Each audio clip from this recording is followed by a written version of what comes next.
어떻게 영상 잘 보셨습니까? 성탄절 감사 예배 1시간 정도인데 굉장히 많은 일을 한 것 같습니다. 제가 보니까 어른들도 너무너무 즐겁고 또 과자 꾸러미를 들고 집으로 돌아가는 아이들의 얼굴도 너무너무 행복한 모습이었습니다. 사실 아이들이 좋아하는 것은 이 선물이 아니라 제가 보니까 어른들의 마음을 받았기 때문이더라고요.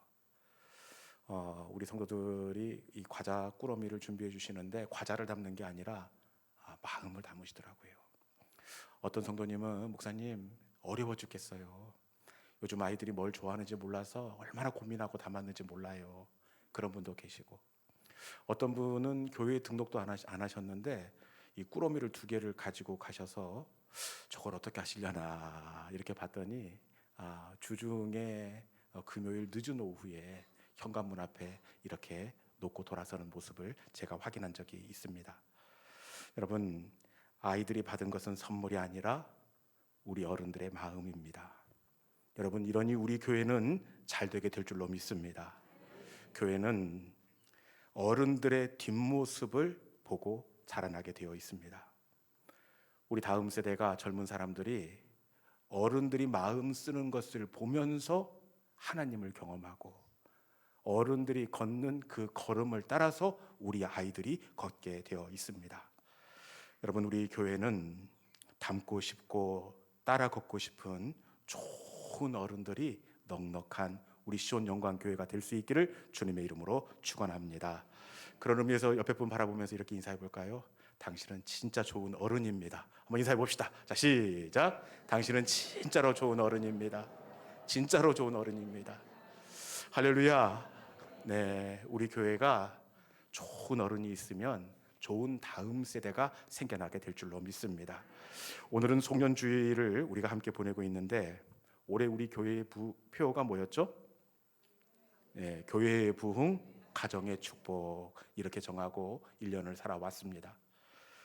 제가 이렇게 표어를 정한 이유가 있는데, 제가 목회를 하면서 보니까 교회의 분위기가 교회 안에만 머물지 않고 반드시 교회의 영적인 흐름이 가정에까지 연결되더라는 겁니다. 조금 기복적으로 드릴지 모르지만, 여러분, 제가 목회를 해보니까 교회의 새 가족이 늘고 성도가 늘어나면 참 희한하게 그 해에는 닫혀있던 태문도 열리더라는 겁니다.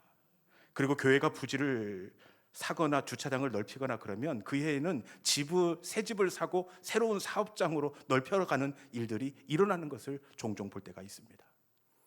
또 희한하게 교회가 새로운 차량을 사면 그 교회의 그 해에는 참 많은 성도들이 교회가 차량을 바꾼 그때를 기점으로 새로운 차량을 구입하는 것을 본 적이 있습니다. 여러분, 교회의 부흥은 교회의 부흥으로 끝나지 않고 반드시 가정으로 연결되는 줄로 믿습니다.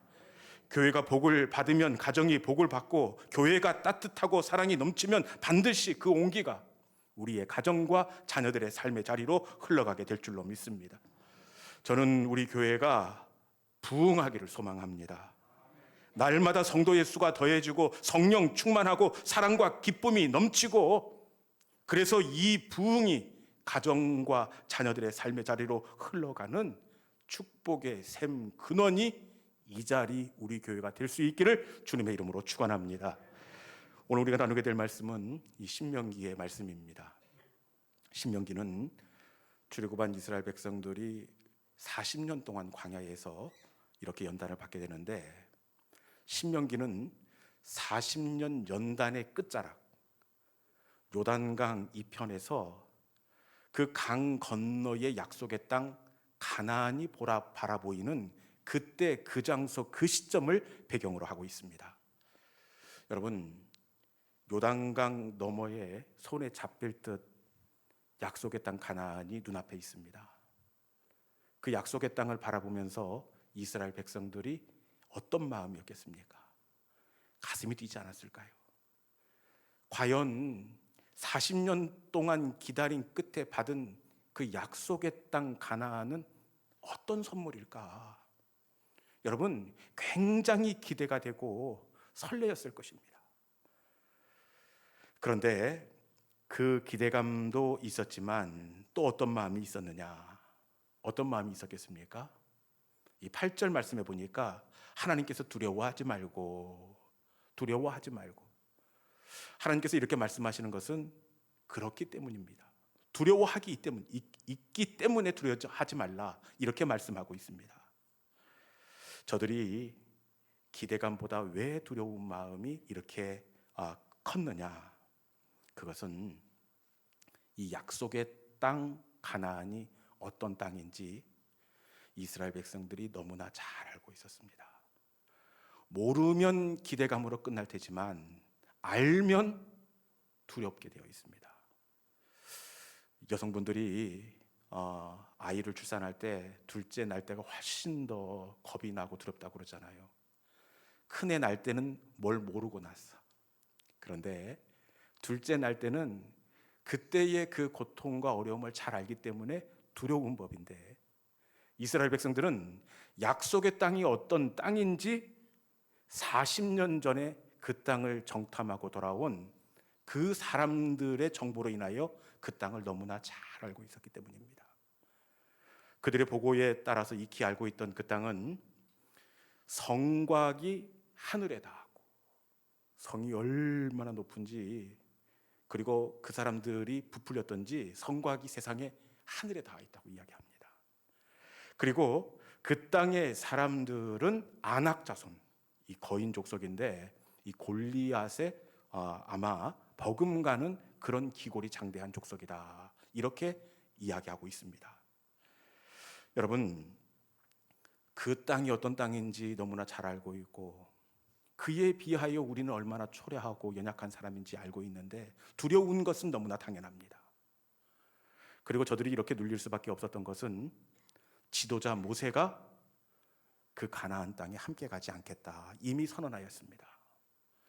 40년 광야 생활이 어려웠지만 지나올 수 있었던 것, 지도자 모세가 있었기 때문입니다. 아낙 자손이 있든지 아니면 성곽이 하늘에 닿았든지 모세만 있으면 괜찮을 것 같습니다. 그런데 모세는 요단강을 건너지 않고 여기까지다 이야기를 하니 저들의 마음이 무너져 내리고 두려워한 것은 너무나 당연합니다.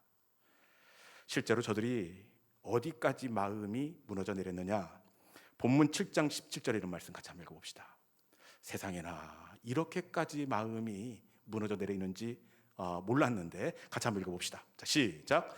내가 혹시 심중에 이르기를 이 민족들이 나보다 많으니 내가 어찌 그를 쫓아낼 수 있으리요 하리라마는. 아멘. 저들이 심중에 이르기를 어떻게 이야기합니까? 내가 어찌 그를 쫓아낼 수 있으리요. 완전히 안 된다고 포기하고 답을 내려놓았습니다. 내가 나를 아는데, 그들을 아는데 어찌 그들을 쫓아낼 수 있으리요. 낙심하고 스스로 안 된다고 포기하고 있습니다.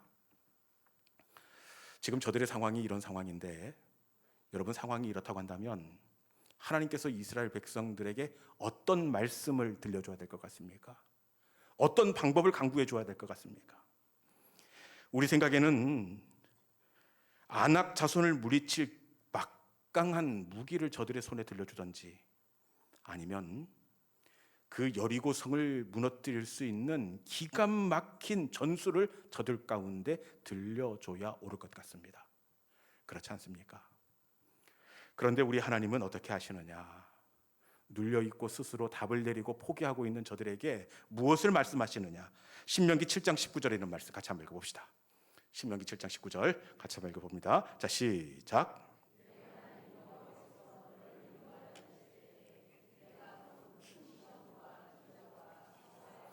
강한 손과 편팔을 기억하라. 내 하나님 여호와께서 내가 두려워하는 모든 민족에게 그와 같이 행하실 것이요. 아멘. 하나님께서 어떻게 하라 이렇게 말씀하십니까? 하나님은 강한 손과 편팔을 기억하라. 하나님께서는 강한 손과 편팔을 기억하라 이렇게 말씀합니다. 너희가 걸어온 시간 속에서 너희를 위해서 싸워 주었던 하나님의 강한 손과 편팔을 기억하라, 이렇게 말씀하고 있습니다.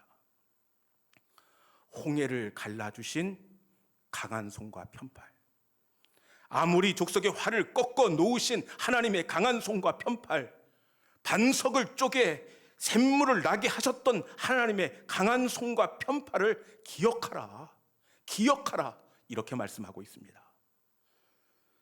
여러분, 왜 하나님은 이미 끝난 일인데 지나온 그 광야의 시간 속에서 너희를 위하여 베풀었던 하나님의 강한 손과 편팔을 기억하라, 왜 그 팔을 기억하라, 이렇게 말씀하고 계시는 걸까요? 왜 그러느냐? 이것이 오늘 설교의 포인트인데, 이렇게 말씀하신 이유는 봉독한 말씀에 보니까 어떻게 되어 있습니까? 내 하나님 여호와께서 그와 같이 행하실 것이요, 그와 같이 행하실 것이요. 지나온 걸음 가운데서 이스라엘 백성들에게 행하심과 같이 그와 같이 행하실 것이요, 지금도 그렇게 할 것이며 앞으로도 너희의 강한 손과 편팔이 되어주실 것이기 때문에 너희는 지나온 광야에서 너희와 함께 했던 하나님의 강한 손과 편팔을 기억하라, 이렇게 말씀하고 있습니다. 여러분의 회복은 하나님의 강한 손과 편팔을 기억하는 것인 줄로 믿습니다. 회복은 그와 같이 행하시는 하나님을 바라보는 것인 줄로 믿습니다. 이스라엘 백성들이 겁과 두려움에 눌려 있었던 것은 사실 여리고성이 높아서가 아닙니다. 맞서 싸워야 할 아낙 자손의 키가 장대했기 때문도 아닙니다. 저들이 두려워했던 것은 하나님의 강한 손과 편팔을 잊어버렸기 때문입니다.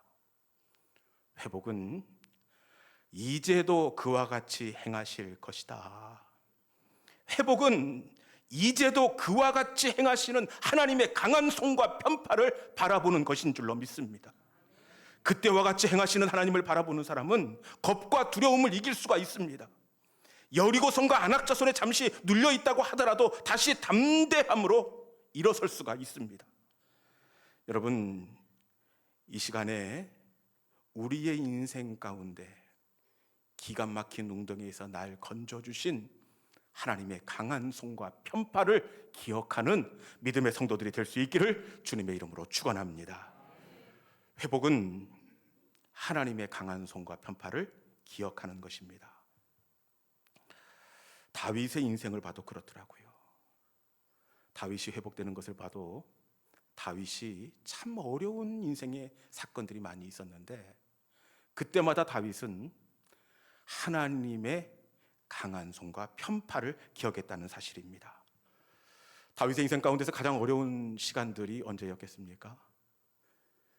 사울의 추격을 피하여 광야로 숨어든 때도 어려웠고, 그리고 이 다윗도 참 그 인생이 평탄한 사람이 아닙니다.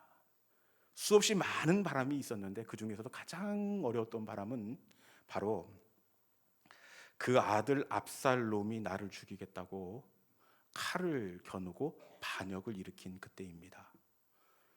여러분, 나 죽이겠다고 아들이 칼을 빼들었는데 그 아들 죽여야 됩니까? 도망가야 됩니까?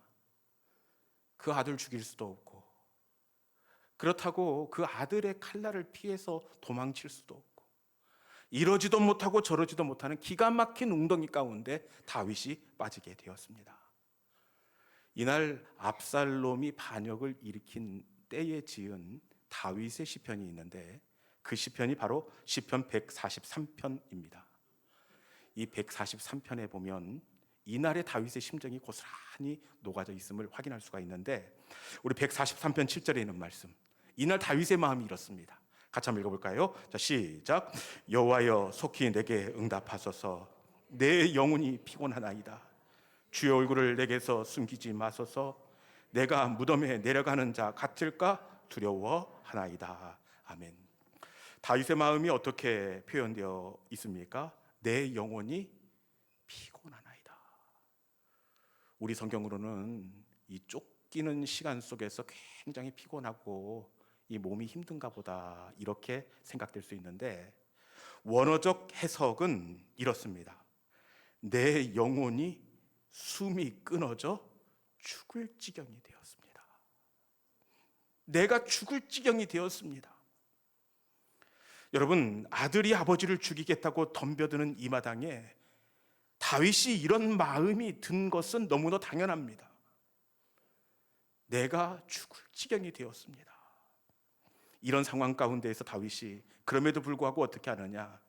다윗이 그 일들을 잘 수습하게 되는데, 여러분, 이런 중에 다윗이 일어날 수 있었던 비결이 있습니다.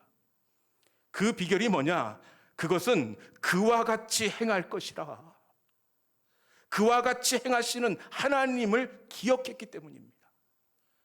우리 시편 143편 5절에 있는 말씀 같이 한번 읽어보겠습니다. 자, 시작. 내가 옛날을 기억하고 주의 행하신 것을 읊조리며 주의 손이 행하는 일을 생각하고. 다시 한번 읽어봅시다. 다윗이 일어날 수 있는 비결이 바로 여기에 있었습니다. 다시 한번 또박또박 천천히 한번 읽어보겠습니다. 자, 시작. 내가 옛날을 기억하고 주의 모든 행하신 것을 읊조리며 주의 손이 행하는 일을 생각하고. 아멘. 다윗이 뭐라고 고백하고 있습니까? 내가 옛날을 기억하고 주의 손이 행한 일을 생각하겠나이다. 여러분, 다윗은 지난 시간 속에서 주님이 행하신 일을 기억했기 때문에 다시 일어나게 되었습니다. 지나온 인생 가운데에서 다윗을 위해서 하나님이 베푸신 손길이 있었습니다. 사울의 추격 속에서 자신을 건져주신 하나님의 강한 손과 편팔을 기억했습니다. 골리앗을 넘어뜨리게 하신 하나님의 강한 손과 편팔을 생각했고, 기가 막힌 웅덩이에서 자신을 건져주신 하나님의 강한 손과 편팔을 기억했습니다.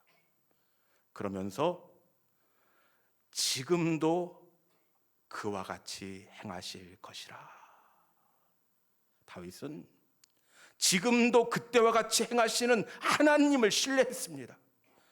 그와 같이 행하시는 하나님을 신뢰할 때 다윗은 담대한 마음이 생겼고, 그와 같이 행하시는 하나님을 바라볼 때 다윗은 다시 일어서게 된 줄로 믿습니다. 그리고 실제로 하나님께서 어떻게 하셨습니까? 하나님은 다윗의 인생 가운데 지금도 그와 같이 행하시는 하나님이 되어주셨습니다. 도저히 방법이 없는 기가 막힌 웅덩이일 줄 알았더니 그 깊은 인생의 궁덩이가 가장 소리 높은 찬송의 자리가 되게 하신 하나님이 되시는 줄로 믿습니다. 여러분, 하나님은 이제도의 하나님입니다. 이제도 그날과 같이 행하실 것이다.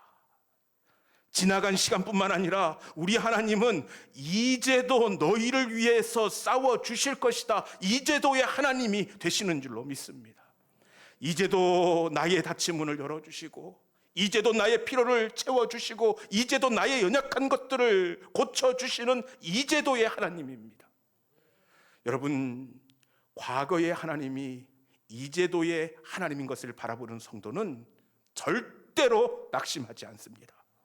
이제도의 하나님을 바라보는 사람은 더 큰 인생의 비바람이 몰아친다고 하더라도 그 바람을 견디고 마침내는 소리 높은 찬송을 하나님께 올려드리게 될 줄로 믿습니다.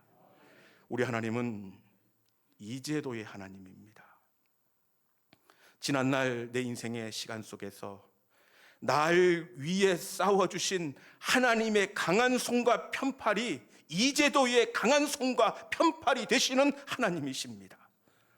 이제도 우리를 위하여 싸우시고, 장래에도 우리를 도와주시고, 장래에도 우리를 위해서 역사하시는 하나님의 큰 팔이 되는 줄로 믿습니다. 여러분, 이 송년주일에 우리가 기억해야 할 하나님은 이제도의 하나님입니다. 지나온 시간 속에서 강한 손과 편팔로 사람이 자기의 아들을 아는 것 같이 나를 나누사 여기까지 인도하여 주셨듯이 이제도 너희를 위하여 행하실 것이다 말씀하시는 그 하나님을 바라보는 시간이 바로 송년주일 아침이 되는 줄로 믿습니다. 이 시간 이제도의 하나님을 바라보면서 믿음으로 담대하게 새해를 맞이하는 우리 모든 믿음의 성도들이 될 수 있기를 주님의 이름으로 축원합니다. 이 시간에 주신 말씀을 이 찬송 속에 담아서 하나님은 여기까지 인도하셨고 장래에도 인도하시는 살아계신 하나님, 에베네셀의 하나님입니다. 이 믿음의 고백을 담아서 감사하신 하나님, 우리 함께 소리 높여 찬양하도록 하겠습니다.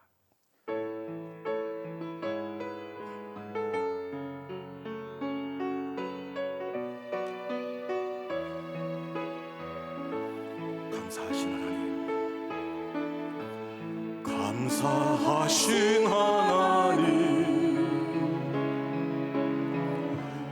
에베네셀 하나님, 살아계신 하나님, 살아계신 하나님, 에베네셀 하나님. 다시 한번 찬양할까요? 감사하신 하나님, 감사하신 하나님, 에베네셀 하나님, 살아계신 하나님, 살아계신 하나님, 에베네셀 하나님. 우리 하나님 여기까지 인도해 주셨습니다. 여기까지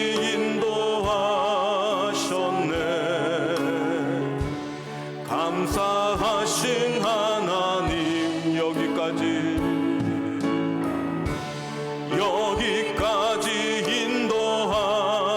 인도하셨네.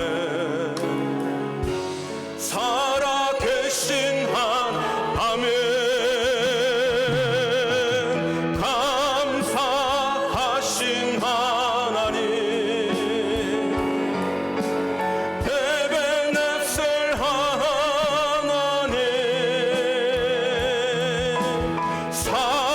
살아계신 하나님, 에베네셀 하나. 여기까지 인도하셨네. 여기까지 인도하셨네.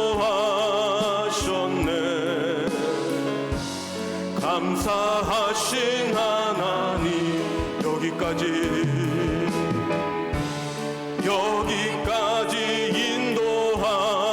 인도하셨네. 살아계신 하나님,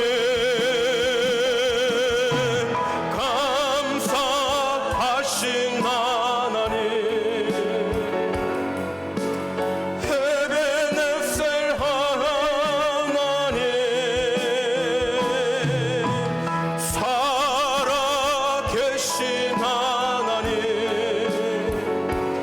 에베네셀 하나. 장래에도 인도하시리, 장래에도 인도하시리. 감사하신 하나님, 우리 하나님은 장래에도 인도하십니다. 장래에도 인도하시리.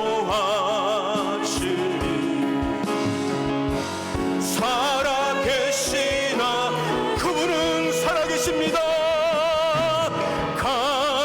감사하신 하나님,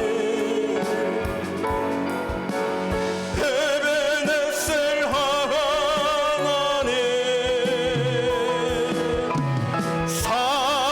살아계신 하나님, 에베네셀 하나. 감사하신 하나님,